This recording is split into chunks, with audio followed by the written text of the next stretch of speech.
आजकल less than 40 years में heart attack का प्रवणता बहुत बढ़ गया है। If you are beyond 40 years तो please go and get a cardiac checkup done in a good hospital.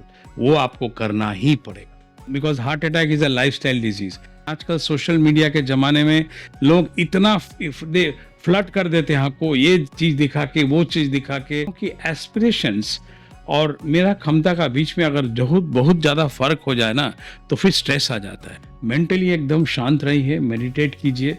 अगर कोई इरिटेशन आ रहा है तो लंबा 10 सांस लीजिए, आपको ठीक हो जाएगा। आपका राग, आपका जो ऊष्मा है आपका अंदर में, सारा चीज ठीक हो जाएगा। आप बहुत दिन जिएंगे।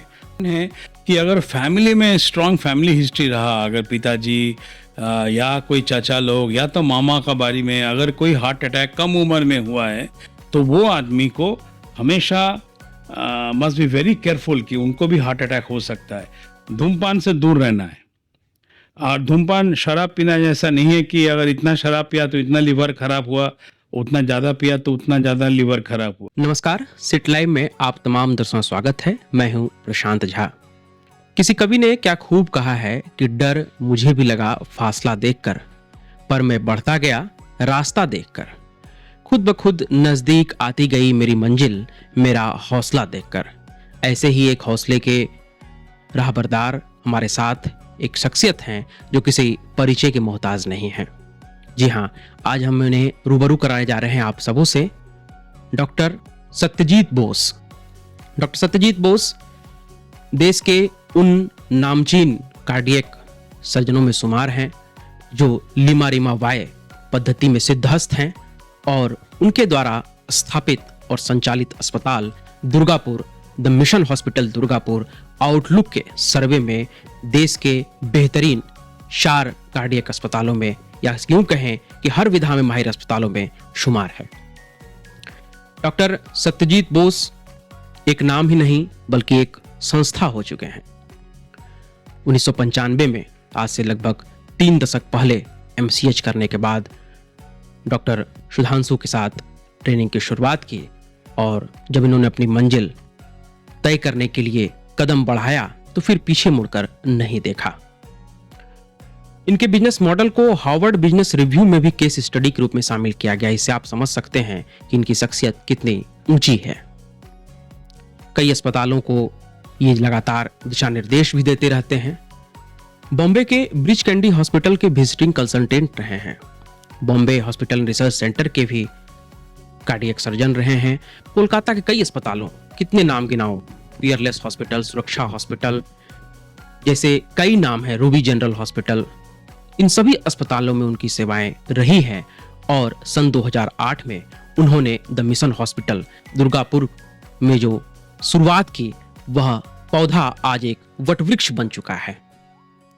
आइए सीधे जुड़ते हैं डॉक्टर सत्यजीत बोस सर से और जानते हैं कि द मिशन हॉस्पिटल दुर्गापुर के स्थापना के पीछे क्या कहानी रही, अब तक क्या जर्नी रहा, क्या सफर रहा और भविष्य की क्या प्लानिंग है। सर, सिट लाइन बहुत बहुत स्वागत। Thank you very much. Sir, जानना चाहेंगे कि द मिशन हॉस्पिटल दुर्गापुर, जो अब किसी को इसके बारे में कुछ बताने की जरूरत नहीं है, नाम ही काफी है, इसकी शुरुआत कैसे हुई, किस तरह हुई? मैं 2008 के पहले, दुर्गापुर से आने के पहले मैं कलकत्ता में एक बहुत बड़ा हॉस्पिटल का चीफ कार्डियक सर्जन था और मुझे एक चीज़ की बड़ी कमी महसूस होती थी। मैं देखता था कि हॉस्पिटल सारे जितने ईस्टर्न इंडिया में हैं वो ऑल आर इन कलकत्ता, और कलकत्ता के बाहर में कोई हॉस्पिटल नहीं था। और ऐसे जैसे दुर्गापुर जैसे जगह में पीपल वुड एक्चुअली, मतलब ऐसा क्या कि हार्ट अटैक हो या ट्रॉमा हुआ, कोई मेजर इन्फेक्शन हुआ, लोग कलकत्ता पहुंचते पहुंचते पहले ही मतलब उनका देहांत हो जाता था। सो इसलिए मैंने सोचा कि इसको बोलते हैं ब्लू ओशन स्ट्रैटेजी, कि जहाँ पर कुछ नहीं हो तो उसको वहाँ पर कुछ किया जाए। तो इसलिए हमने तय किया कि दुर्गापुर में मुझे कोई दोस्त मिल गए। जैसे यहाँ पर 3 आदमी थे, मिस्टर तरुण भट्टाचार्य, मिस्टर समित चैटर्जी और मिस्टर बैनर्जी। ये तीनों बंदे जनाब जो थे यहाँ दुर्गापुर के रेजिडेंट है। हम लोग चारों मिलके इस अस्पताल को शुरुआत किया और शुरुआत करने का मूल लक्ष्य था कि इधर में जो आदमी का कमी था, that is super speciality health care at the door step of eastern India foot step. तो हम लोग पहले यहाँ पर एक जो हॉस्पिटल किया था 250 बेड का हॉस्पिटल से चालू किया था, एवं समझ लीजिए कि मतलब ऐसा सिचुएशन, ऐसा रेस्पॉन्स हमें मिला है। आज हॉस्पिटल चालू हुआ 15 साल हुआ, अभी 600 बेड का हॉस्पिटल बन गया, फिर भी हम जगह नहीं दे पाते, इसलिए और भी मतलब बेड हम लोग बढ़ा रहे हैं। और सालाना समझ लीजिए 2000 हार्ट सर्जरी यहाँ होता है, और मिनिमम 4 से 5,000 एंजियोप्लास्टी, पेसमेकर्स, डिवाइस क्लोजर्स। हालांकि अभी जो लेटेस्ट टेक्निक है एओर्टिक वाल्व रिप्लेसमेंट की, जैसे हम लोग पहले काट के करते थे, आजकल टावी बोल के एक नया चीज़ निकला है, उससे हम लोग थोड़ा पैर से लेकर के यहाँ एओर्टिक वाल्व बैठा देते। सो ये सब कांड के बाद में इतना अच्छा काम जो हो रहा है, इसलिए हम लोगों को इंडिया में 4th बेस्ट कार्डियक हॉस्पिटल हिसाब से स्वीकृति मिला है। और इससे क्या हुआ है कि इस गोटा रीजन में कोई अभी बाहर जाने का सोचता नहीं है, सब कोई दुर्गापुर मिशन हॉस्पिटल में आते हैं। और जैसे दुर्गापुर मिशन हॉस्पिटल आने के बाद में एक हुआ क्या, दुर्गापुर पहले स्टील सिटी था, बाद में एजुकेशनल हब हुआ, अभी दुर्गापुर हेल्थ हब हो चुका है। कई सैकड़ों और हॉस्पिटल आ गए दुर्गापुर में, आसनसोल में, कि सब कोई को यहाँ पर आदमी को विभिन्न जो जैसे कम उम्र, कम भारी बीमारी हुआ तो कम जगह में जाते, भारी बीमारी, गंभीर बीमारी हुआ तो हमारे पास आते, तो इसलिए now it has become a health hub. आपको बता दें कि द मिशन हॉस्पिटल दुर्गापुर जो है वो कलकत्ता से बाहर, जैसा कि सर बता रहे थे, वो पहला सुपर स्पेशलिटी कॉर्पोरेट हॉस्पिटल है। और मिशन हॉस्पिटल दुर्गापुर में, दुर्गापुर के तो मरीज आते ही हैं, नियर नेबरिंग जितने भी क्षेत्र हैं, यहाँ तक कि झारखंड, बिहार से भी लोग आते हैं, और सार्क कंट्रीज जो हैं उससे भी मरीज यहाँ आते हैं और अपना इलाज करा करके सकुशल लौटते हैं। सर आप दुर्गापुर में की बात कर रहे थे, कोलकाता में ही केंद्रित था सारे अस्पताल, वहाँ पर जाते थे लोग, जाते आते दम तोड़ देते, कुछ ही बच पाते थे, या जो भी सुविधाएं थी उसके आप दुर्गापुर में लेकर के आए। एक तरह से कहा जाए तो मरुभूमि के मेघ के रूप में इसे आपने स्थापित किया। तो 2008 से 2024 एक लंबा समय बीत गया है, अब तक की यात्रा को कैसे देखते हैं? It was a fantastic journey. हम लोग जैसे 2008 में चालू किए थे, पहले दुर्गापुर में जहाँ हॉस्पिटल अभी अवस्थित है वहाँ पहले जैकॉल्स घूमते थे। अभी उस जगह में हम लोग जब ज़मीन खरीदे थे 1 लाख रुपया काठा में ज़मीन खरीदे थे, तो जिस दिन हॉस्पिटल बन गया यहाँ ज़मीन का भाव बढ़ गया 50 लाख रुपया काठा। सो बेसिकली क्या हुआ, overall economy of the place improved, people started making, जो बड़े बड़े मकान चालू हो गया। जैसे अभी हॉस्पिटल में 3000 एम्प्लॉय हमारे, और फिर आसपास में इतना गेस्ट हाउसेज है, कुल मिला के 10-20 हज़ार का फैमिली का मतलब यहाँ से रोटी रोजगार इस हॉस्पिटल के जरिए चलता है। और इसीलिए क्या है कि पूरा इकोनॉमी बूम हो चुका है इस एरिया का। And the journey is so good. Like 2012 में हम लोगों ने क्या किया कि हॉस्पिटल को NABH एक्रेडिटेशन कर डाला। NABH एक्रेडिटेशन एक चीज़ हम लोग उस जमाने में कोई सोच नहीं सकता था कि कलकत्ता बाहर में हो सकता है। तो 2012 में हम लोगों ने NABH एक्रेडिटेशन लिया है। इसका मतलब है क्वालिटी काउंसिल ऑफ इंडिया से, मतलब the hospital is now fully accredited as far as patient safety is concerned. तो और अभी हम लोग JCI भी लेने वाले हैं, नर्सिंग एक्सेलेंस मिल चुका है। और हम लोग जैसे जितने भी स्पेशलिटीज़ है, neuro surgery, orthopaedic surgery, trauma, neurology, critical care, ये सारा जितना भी पीडियाट्रिक कार्डियक सर्जरी, सारा चीज़ जो है इधर में हर किस्म का कंसल्टेंट है। 168 full time consultants are working in this hospital who live within 2 minutes to 5 minutes of this area. तो कोई भी मरीज को कुछ भी हो जाए, बड़े डॉक्टर लोग यहाँ 2 से 3 मिनट के अंदर में इमरजेंसी में आ जाएगा। और हमारा हॉस्पिटल का जो इमरजेंसी है, न्यूयॉर्क यूनिवर्सिटी के साथ में हमारा गठबंधन है, और वहाँ से हर महीना डॉक्टर भी आते, प्लस हमारे डॉक्टर को भी ट्रेन करते हैं, so that this is easily one of the best emergencies in the country. और इसीलिए हम लोग इतना मरीज को बचा सके हैं, आप यकीन नहीं कर सकते हैं कि आज का दिन में कलकत्ता से हमारा हॉस्टल में जितना पेशेंट भर्ती है ना, कलकत्ता से 20% पेशेंट इधर आता है for treatment. The reverse drainage as I call it. And we have patients coming from Ghana, Nigeria, from Africa, from other countries in the Middle East, Pakistan, Bangladesh, और भूटान, नेपाल तो खैर आते ही रहता है. और nowadays we also having patients from Burma also. तो ये जो सारा पेशेंट एक धीरे धीरे एक मतलब एक ऐसा ये हो गया है कि यहाँ आने से सही ट्रीटमेंट मिलेगा. और सबसे बड़ी बात है, आपको जानकर आश्चर्य होगा, बहुत सारा जगह से पेशेंट लेके आते हैं हमारे पास. डॉक्टर वो बोला कि अभी बाईपास सर्जरी करना पड़ेगा, अभी स्टेंट करना पड़ेगा. मैं बोलता हूँ 70% ऑफ पेशेंट्स जितने को हम लोग बोलते हैं कि बाईपास या स्टेंट करते हैं ना लोग, इसका ज़रूरत नहीं होता. दवाई से आधे से ज़्यादा ट्रीटमेंट कर सकते हैं आप. और इसीलिए हम लोग है कि एथिकल ट्रीटमेंट करें और पेशेंट को सही सलामत पेशेंट को घर भेजें, इधर with the help of medicine और या विद एंजियोप्लास्टी और बाईपास. जब भी ज़रूरत होगा तो ही करना चाहिए. इसलिए मैं हमेशा बोलता हूँ कि अगर कहीं जगह में आपको तुरंत कुछ करने बोले, एक बार यहाँ से सेकेंड ओपिनियन लेके जाइए, सो दैट सही ट्रीटमेंट हो जाए. क्योंकि आज का ज़माना बड़ा कमर्शियल हो चुका है.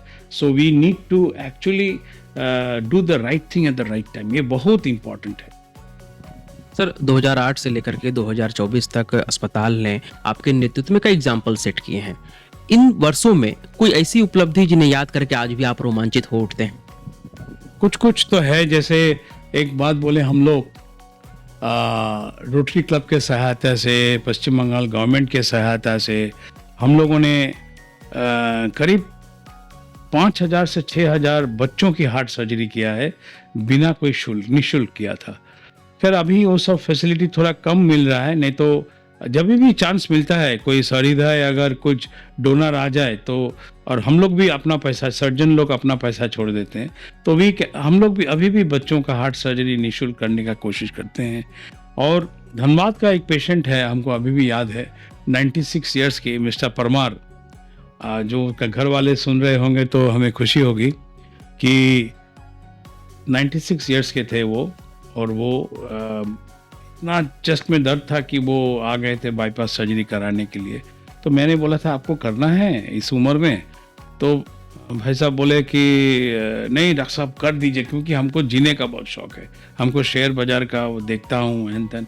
तो 96 ईयर्स में मैंने उसका बाईपास सर्जरी किया था. And I think he lived till his 100th year. बीच में फिर फ्रैक्चर नेक फीमर लेके आया था हमारे यहाँ का ऑर्थोपेडिक सर्जन, वो भी सर्जरी करके ठीक कर दिया था. And finally he succumb to some I think pneumococcal infection in the lungs, जब 100 साल हो गया था उसका. सो ये सब चीज़ जो हम लोग यहाँ का आदमी को कर सकते हैं, ये बहुत अच्छा लगता है. एक बार याद है, दुमका से एक जनाब आए थे कोई, तो he came with a crashing heart attack. उस समय हम लोग का काम हम ख़त्म करके घर जा रहे थे. It was 10:30 at night. Angio किया, देखा कि माइट्रल वाल्व पूरा फट गया उसका. तो तुरंत ओटी में ले करके हम लोग उसका माइट्रल वाल्व रिप्लेस कर दिया. आज भी वो ही इज फ्रॉम दुमका और इज फ्रॉम देवघर.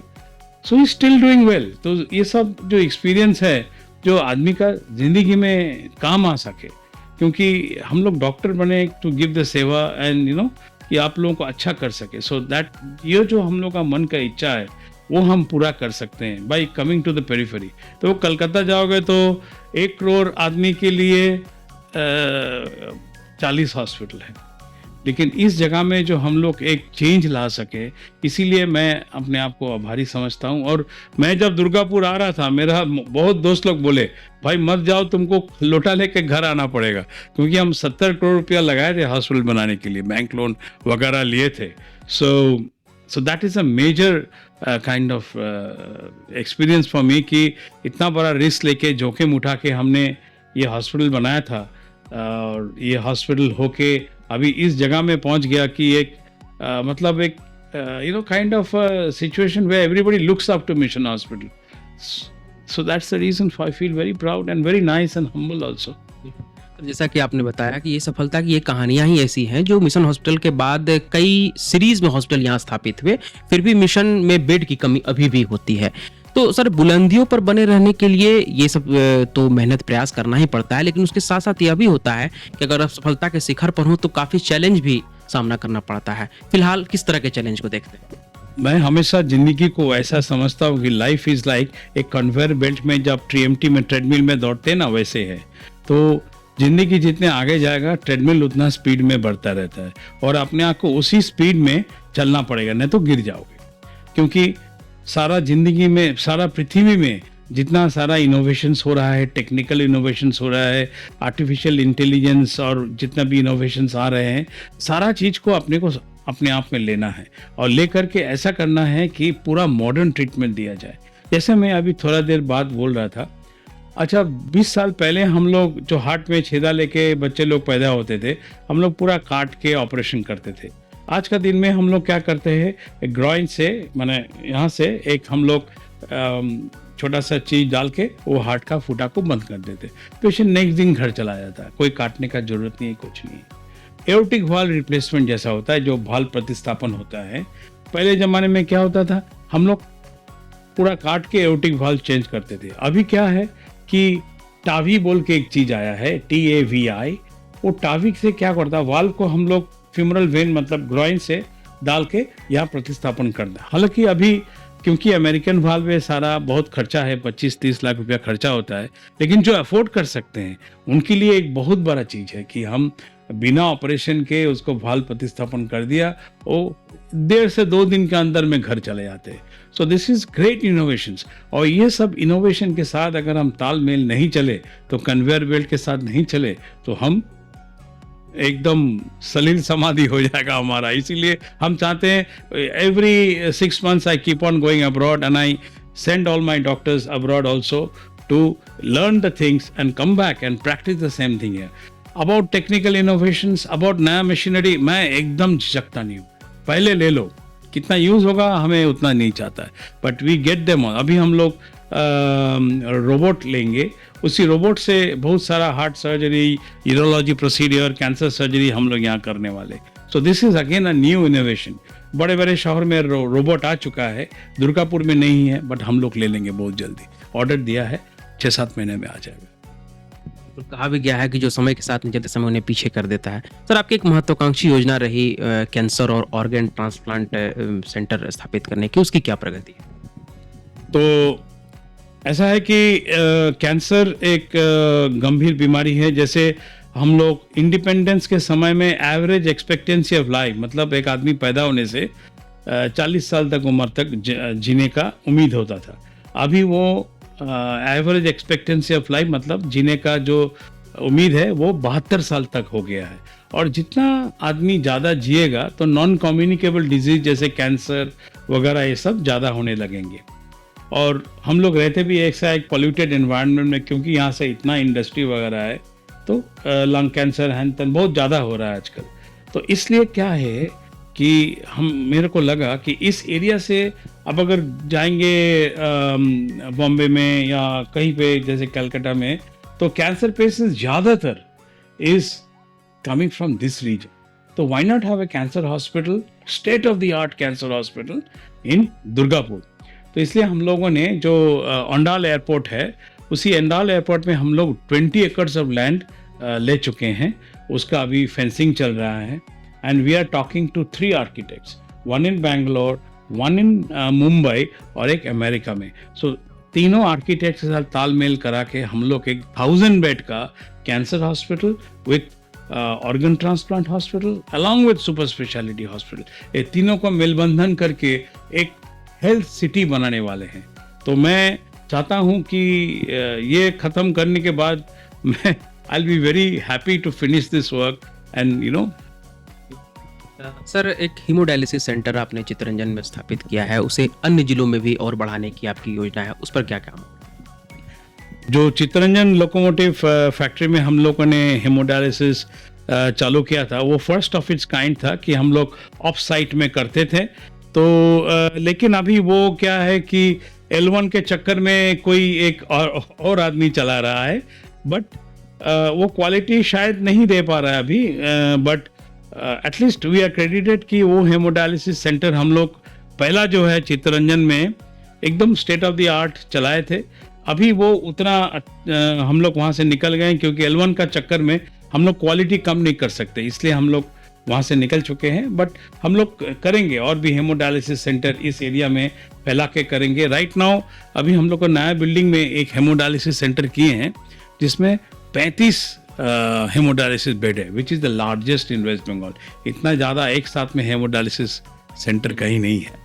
और हमारे यहाँ 2 नेफ्रोलॉजिस्ट है, they are very good, and all my relatives from Calcutta come and see them here, they are exceptionally good, doctor Deepak Kumar and doctor Mandal, so I am very proud of them, they are very good doctors. Sir, आमतौर पर समाज में ये धारणा होती है कि private अस्पताल अधिक इलाज के लिए अधिक पैसे लेते हैं। वहीं अस्पताल प्रबंधन का ये तर्क होता है कि हम आपको विश्वस्तरीय सुविधाएं दे रहे हैं, आधुनिक तकनीक से इलाज कर रहे हैं, तो हमें भी खर्च है, उस खर्च को मेंटेन करने के लिए हमें पैसे की जरूरत है। तो ये इन दोनों का अपना अपना अलग अलग तर्क है और दोनों अपनी अपनी जगह पर सही भी पाए जाते हैं। इन दोनों के बीच आप सामंजस्य कैसे बिठा पाते हैं? ये बहुत महत्वपूर्ण प्रश्न है आपका कि देखिए, health essentially is a state subject. आप कई एडवांस कंट्री में देखेंगे कोई प्राइवेट हॉस्पिटल नहीं होता है। एडवांस कंट्री मतलब हेल्थ वाइज, मैं अमेरिका का बात नहीं करता हूँ, America health wise is very poor.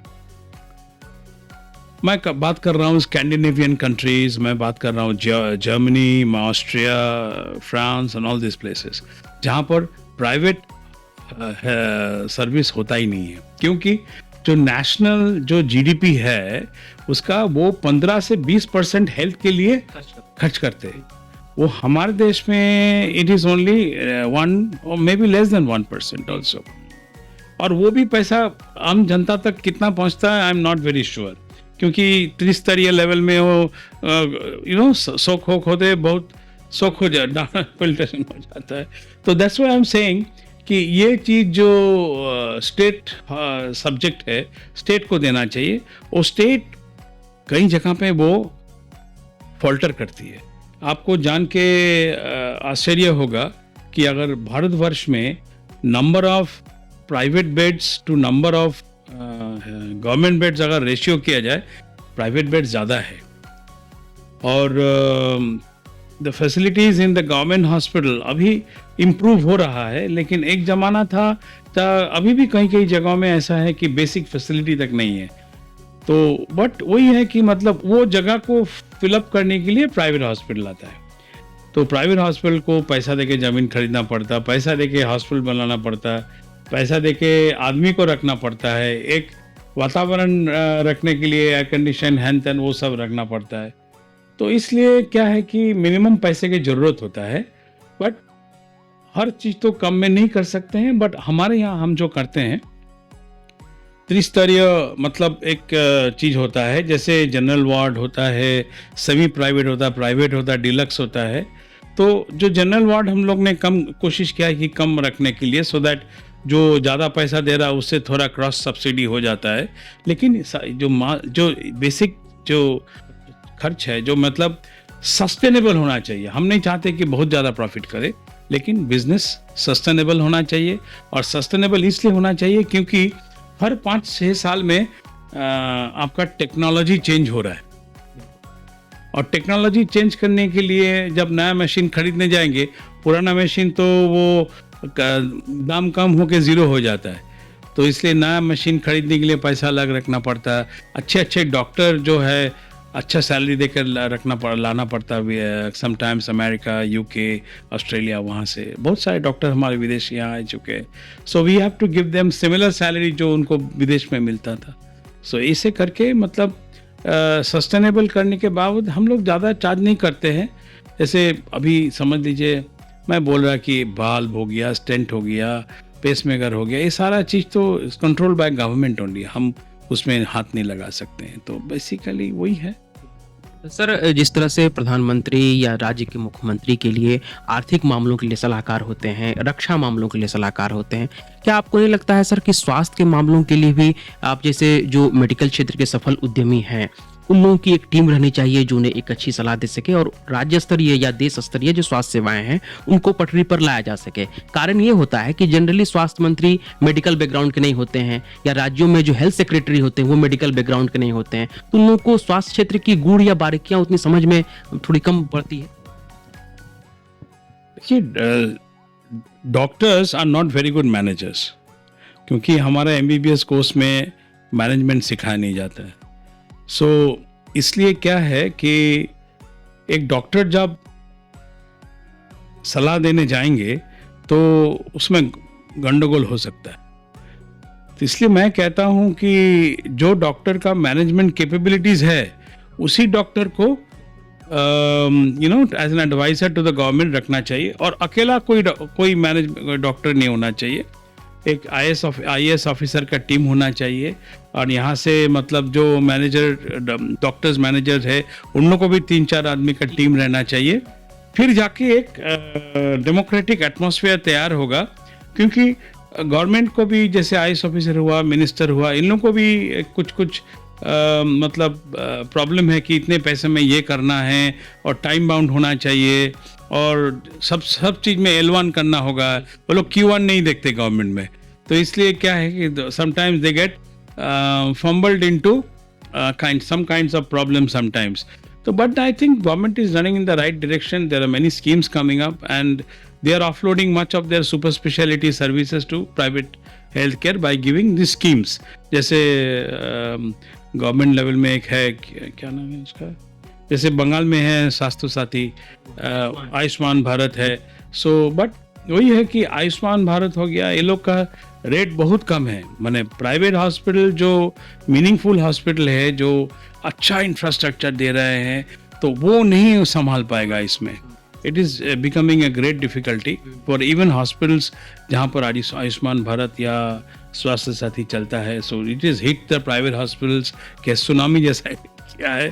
तो देखता हूँ, एक इसका भी सुन रहा है कि रेट वोट बढ़ाने का लोग कोशिश कर रहे हैं, तो उसमें more private hospitals will try to rein in. और दूसरे तरफ भी सच है कि जब स्कीम आता है ना, तो प्राइवेट हॉस्पिटल भी बहुत इजीली मतलब लॉ के बीच में से निकल के कुछ एक्स्ट्रा कमाने का कोशिश करता है। सो वो भी चीज़ है, मतलब हर समय में एक रेड फ्लैग गवर्नमेंट को भी रेस करना चाहिए कि प्राइवेट हॉस्पिटल भी मतलब उल्टा सीधा बिल ना करे। सो दैट इज दोनों तरफ से एक।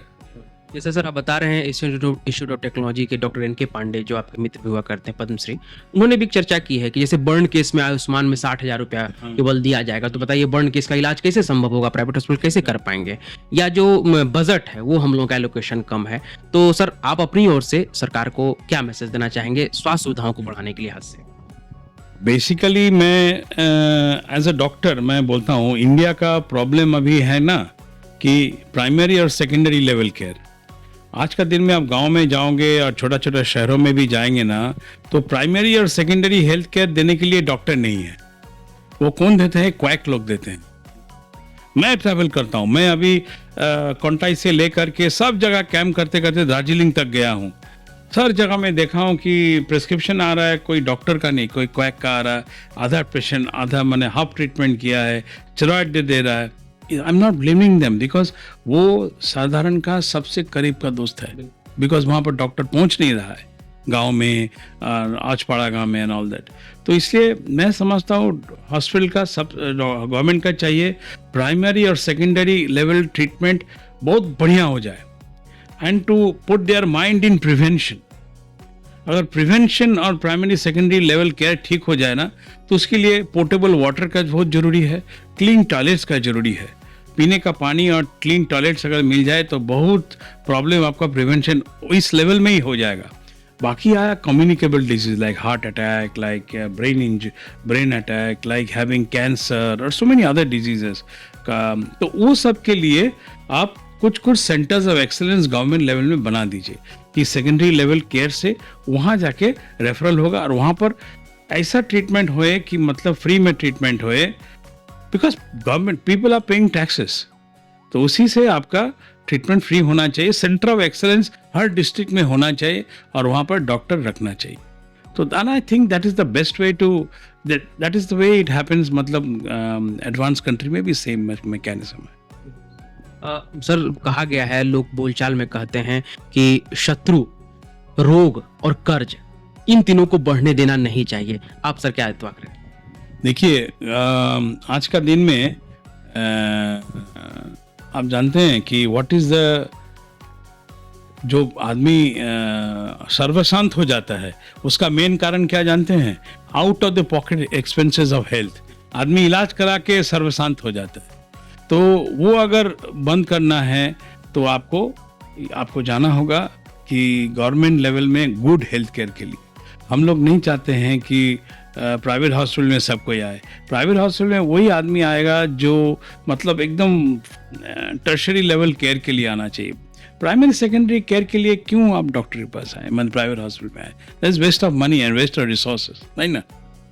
सर, आप देश के चुनिंदा कार्डियोथोरेसिक और वैस्कुलर सर्जन हैं, तो इधर हाल फिलहाल में हृदय रोगियों की संख्या बहुत काफ़ी तेजी से बढ़ी है और खासकर कम उम्र के लोगों में ये समस्या देखने को मिल रही है। तो ऐसा क्यों हो रहा है? क्या केवल जीवन शैली ही जिम्मेवार है या कुछ और भी कारण है? देखिए, हार्ट अटैक के लिए 3-4 कारण है, 5-6 कारण है to be precise. Number 1, smoking, धूमपान से दूर रहना है।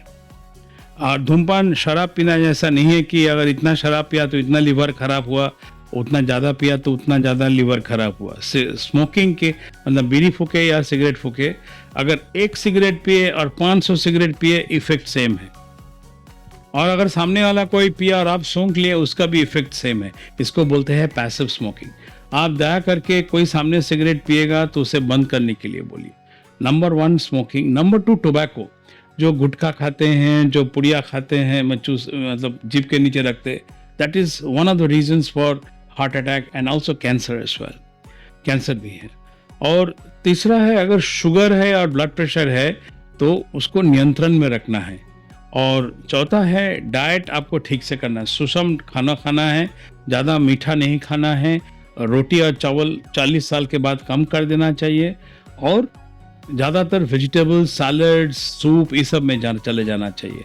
और डेली आधा घंटा अगर आदमी चल जाए, माना वॉकिंग करे, ब्रिस्क वॉकिंग, एटलीस्ट हफ्ते में 6 दिन, तो हार्ट अटैक दूर रहेगा आपसे। और खाने में मैं बोलता हूँ कि ये बहुत बड़ा फैड है। कुछ कंपनियां जो है, विदेशी कंपनी, वो समझते हैं कि कोलेस्ट्रॉल खराब है, ट्राइग्लिसराइड, ऐसा कुछ नहीं है। कोलेस्ट्रॉल नहीं रहेगा तो बॉडी में ब्रेन का टिश्यू बनेगा नहीं। तो आपको क्या करना है? मीठा कम करना है, शुगर कम करना है, रिफाइंड शुगर कम करना है। अगर रिफाइंड शुगर कम कर लिए तो हार्ट अटैक से आपको निष्कृति मिलेगा। सर, एक बहुत बड़ा कारण वॉकिंग कहा जाता है कि वॉकिंग कीजिए तो स्वस्थ रहेंगे, स्वस्थ रहने और हार्ट अटैक से भी दूर रहेंगे। कुछ केसेस सर ऐसे भी सामने आते हैं कि लोग मॉर्निंग वॉक पर निकले और अचानक गस खा करके गिर गए और उनका डेथ हो गया, बाद में पता चला हार्ट अटैक हो गया। वो क्या कारण बना? वो कारण क्या है कि वो मॉर्निंग वॉक कर रहे हैं लेकिन स्मोक भी कर रहे हैं, मॉर्निंग वॉक कर रहे हैं और डाइट भी कंट्रोल नहीं कर पा रहे हैं। तो वही लोगों का ज़्यादातर होता। और एक कारण है कि अगर फैमिली में स्ट्रांग फैमिली हिस्ट्री रहा, अगर पिताजी या कोई चाचा लोग या तो मामा का बारी में अगर कोई हार्ट अटैक कम उम्र में हुआ है, तो वो आदमी को हमेशा मस्ट बी वेरी केयरफुल कि उनको भी हार्ट अटैक हो सकता है। और उनको हर साल में, जैसे हमारे मिशन में है, एक एग्जीक्यूटिव हेल्थ चेकअप करना आना चाहिए। वो कुछ 6-6,500 रुपया लगता है, माथा का चूल से लेके पैर तक पूरा चेकअप हो जाता है। उसमें क्या होता है कि प्रिवेंशन, आपको अगर कुछ पहले चालू हो रहा है तो आपको पता चलेगा, और वो चीज़ वेरी इंपॉर्टेंट है। और एक बार आदमी को अगर हार्ट अटैक हो गया है, कैसे पता चलेगा? सेंट्रल कॉम्प्रेसिव चेस्ट पेन, यहाँ पर एकदम पकड़ ले रहा है ऐसा करके, और एकदम पसीना हो जाएगा। पसीना माने भयंकर पसीना कि एकदम पूरा गंजी निचोड़ के पानी निकलेगा, और हाथ पैर पेल हो जाएगा, मतलब पीला माने एकदम पेल हो जाएगा। तो उस समय पे ज़्यादा दौड़ भाग नहीं करके, अगर 2 टैबलेट सोल्यूबल एस्पिरिन पानी में घोल के आप पी लिए, और 4 टैबलेट क्लोपिड्रोजेल, विभिन्न नाम से मिलता है, डिप्लैट, क्लोपिटैब, है ना, तेना बहुत नाम से मिलता है, अंदर का नाम है क्लोपिड्रोजेल 75 मिलीग्राम का, वो अगर 4 टैबलेट खा ले, और उससे क्या है, हार्ट अटैक से मौत का परसेंटेज, मतलब डेथ का परसेंटेज 40% कम हो जाता है। और उसी समय जो मिलेगा, आप तुरंत एक हॉस्पिटल में चले जाइए जहाँ पर एंजियोप्लास्टी का सुविधा हो, और वहाँ पर 24 घंटा डॉक्टर है। ऐसा एंजियोप्लास्टी सेंटर में चला गया कि डॉक्टर नहीं है तो कोई फायदा नहीं। आपको ऐसा हॉस्पिटल में जाना है जहाँ 24 घंटा कार्डियोलॉजिस्ट मिले, वो आपको तुरंत एंजियोप्लास्टी करके बचा देगा। इसको बोलते हैं प्राइमरी एंजियोप्लास्टी। उसके बाद आप फिर जो हार्ट का मसल का डेथ हो जाने का जो चांसेस होता है, उससे आपको कभी छुटकारा मिलेगा।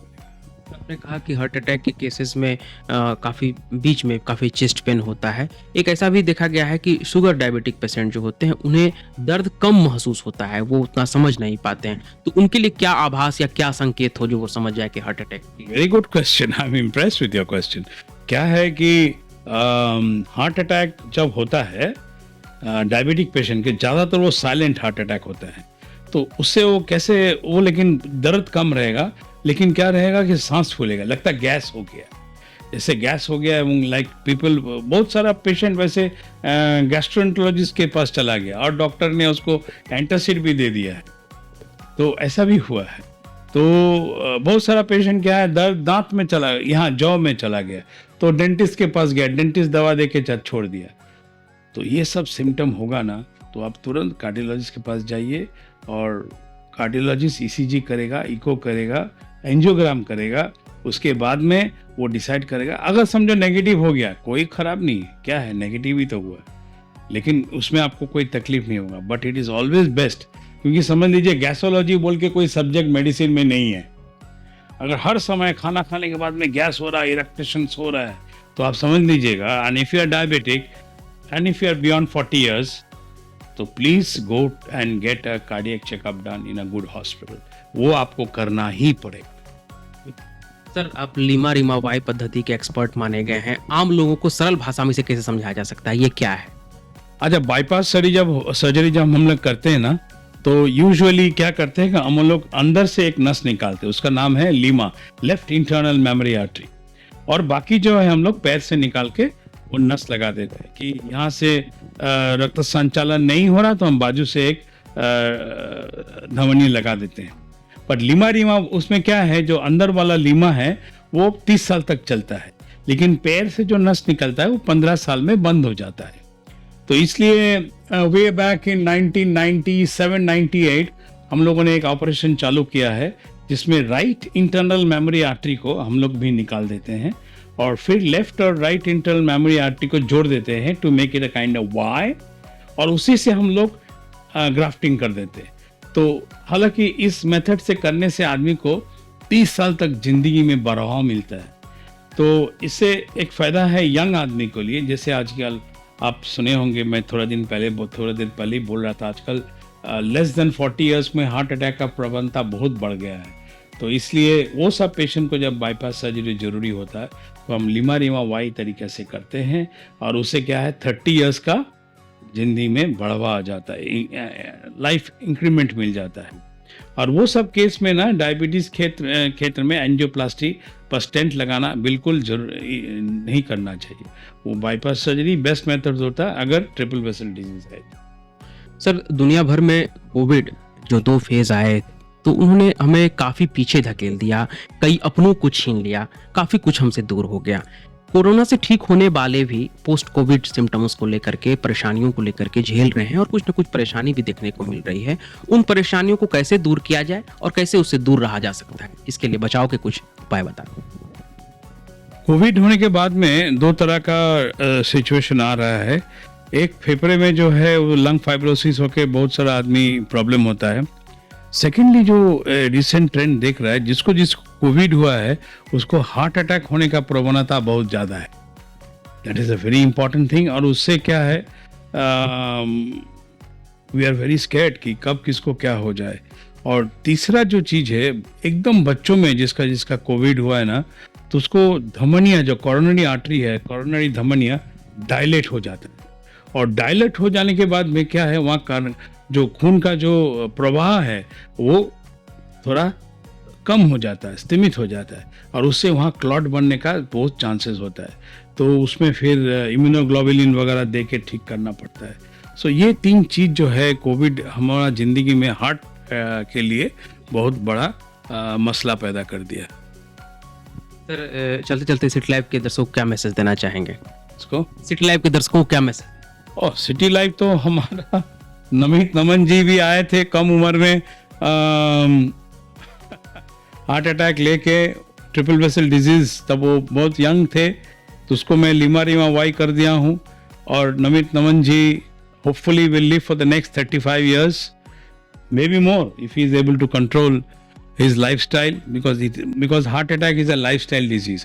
हम लोग कोई भी हार्ट अटैक लेके, आई मीन हार्ट का मतलब कॉर्नरी में धमनी में प्रॉब्लम लेके पैदा नहीं हो। सब हम लोग स्मोक करके, तम्बाकू लेके, डायबिटीज बिना कंट्रोल करके और लाइफस्टाइल डिजीज ठीक नहीं करके हम लोग ऐसा करते हैं। तो मैं सबको एक ही चीज बोलूंगा, अपने आप को सेल्फ रियलाइजेशन कीजिए, सेल्फ रियलाइजेशन।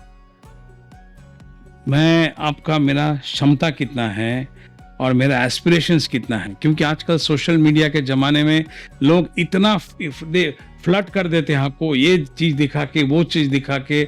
आपका कोई दोस्त फीलिंग ऑसम इन पेरिस करके फेसबुक में पोस्ट दे देते। मेरा अगर क्षमता नहीं है तो मैं पेरिस नहीं जाऊँगा, मैं रांची घूम के आऊँगा। अच्छी जगह है वहाँ घूमने का बहुत सारा। तो मैं इसलिए बोलता हूँ कि एस्पिरेशंस और मेरा क्षमता का बीच में अगर बहुत ज़्यादा फर्क हो जाए ना, तो फिर स्ट्रेस आ जाता है, और वो स्ट्रेस आने से भी हार्ट में प्रॉब्लम होता है। और एक चीज़ मैं आपको बोलूँगा कि ज़िंदगी में आपको इरिटेट करने के लिए बहुत आदमी घूमेंगे। आपको ऐसा बोल दिया, आपको गुस्सा आया, आप कुछ बोल नहीं पाया, अंदर में स्ट्रेस हुआ, आप चिल्ला दिए, आपका प्रेशर बढ़ गया, वो सब चीज़ से आपको शरीर में प्रॉब्लम होगा। मेंटली एकदम शांत रहिए, मेडिटेट कीजिए। अगर कोई इरिटेशन आ रहा है तो लंबा 10 सांस लीजिए, आपको ठीक हो जाएगा। आपका राग, आपका जो उष्मा है आपका अंदर में, सारा चीज़ ठीक हो जाएगा। आप बहुत दिन जिएंगे। खुश रहिए और सबको खुश रखिए। बहुत बहुत शुक्रिया। तो आप सुन रहे थे doctor Satyajit Bose, the mission hospital के संस्थापक और संचालक, जिन्होंने बड़े सहज और सरल तरीके से मिशन हॉस्पिटल के स्थापना की कहानी, इसकी प्रगति, इसकी यात्रा, उपलब्धियां और साथ ही साथ जो भविष्य की योजनाएं हैं उन पर अपना प्रकाश डाला। और तो और हृदय रोगियों के लिए किस तरह से बचाव हो सकता है या हृदय रोगों से दूर रह सकते हैं, इस पर भी उन्होंने काफ़ी सहज तरीके से आपको बताया। तो सर का यही संदेश है कि अपने स्वास्थ्य की रक्षा आप स्वयं कर सकते हैं, अपने स्वास्थ्य का दुश्मन भी आप स्वयं बन सकते हैं। इसलिए खुद को शांत रखें, स्वस्थ रखें और आत्म मूल्यांकन करते रहें। देश और दुनिया की तमाम खबरों के लिए देखते रहिए सेटेलाइट। तब तक के लिए नमस्कार।